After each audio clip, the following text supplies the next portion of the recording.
மக்களுக்கு நல்லா புரியும். எல்லாத்தையும் தெளிவா பார்த்துக்கிட்டு இருக்கிறாங்க.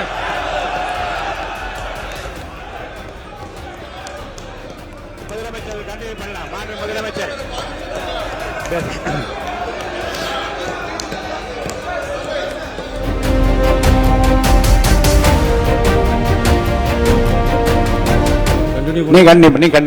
நீ கண்டிப்பா பண்ணலாம்.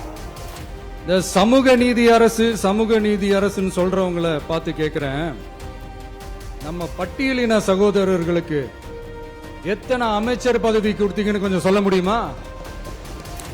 ஆனா நம்மளுடைய அரசுல 8 அமைச்சர் பதவிகள் யாருக்கு? நம்ம பட்டியலின சகோதரர்களுக்கு. எல்லாம் நம்ம அண்ணன், நம்ம தம்பி, நம்ம தங்கச்சிங்க. அண்ணல் அம்பேத்கர் அவர்களுடைய கிட்டத்தட்ட 100 ஆண்டு கால கனவு இப்ப நிறைவேறி இருக்கு. நான் ஏன் கொஞ்சம் சவுண்டா பேசுறேன் அப்படின்னா அவங்களுக்கு கேட்கணுன்றதுக்காக, தப்பா எடுத்துக்காது. அதே மாதிரி பெண்களோட பாதுகாவலர் நாங்க தான் அப்படின்னு சொல்லிக்கிறவங்களை கேட்கிறேன், எத்தனை பெண்களுக்கு அமைச்சர் பதவியில இடம் கொடுத்தீங்க கொஞ்சம் சொல்ல முடியுமா? எங்க அரசுல 4 சகோதரிகளுக்கு அமைச்சர் பதவி கொடுத்திருக்கிறோம்.